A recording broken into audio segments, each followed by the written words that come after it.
તમે બી બાધા લેતા પહેલા જોજો, રિએક્શન ચેક કરી લેજો. આપણાથી જે મોટા હોય એના પર ગુસ્સો કરવાનો નહીં. આ વાત જ્યારે મેં પહેલી વાર કરી હતી ને ત્યારે એક ભાઈએ નિયમ લીધો કે મારા સાહેબ આટલા પોઈન્ટમાંથી આ એક પોઈન્ટ મને ફાવે એવું છે. કેમ? ઘરમાં કોઈ મોટું જ નહોતું.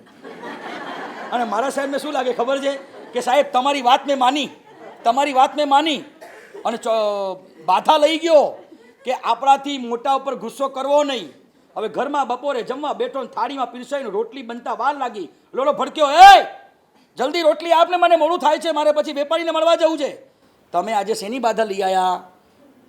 કે આજે કેમ શેની બાધા? શું એ કે તમે આજે કંઈ બાધા લીધી ને આજે મારે? હા લીધી, કે આપણાથી મોટા પર ગુસ્સો. તું તારી મારાથી મોટી છે, એને બર્થ સર્ટિફિકેટ બજો તમારાથી 2 કલાક મોટી છે.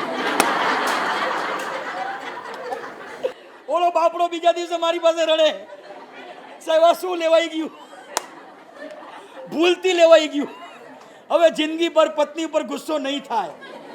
તમે બી બાધા લેતા પહેલા જોજો, રિએક્શન ચેક કરી લેજો.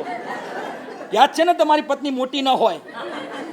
આપણાથી જે મોટા હોય એના પર ગુસ્સો નહીં. ઉંમરમાં મોટા હોય, જ્ઞાનમાં મોટા હોય, ગુણમાં મોટા હોય, એના પર ક્યારે ગુસ્સો નહીં. સંઘની અંદર તમે આવો તો બધા માટે એવો ભાવ રાખવાનો કે આ મારાથી મોટા છે, મારા પર ગુસ્સો ન કરાય.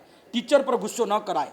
અત્યારે ટીચરમાં પણ કેવું ચાલે છે, છોકરાઓ જે એ લોકો પર અત્યાચાર ગુજારે, ઓલા ડસ્ટર મારે, ચોક મારે, એટલું બધું હેરાન પરેશાન કરે.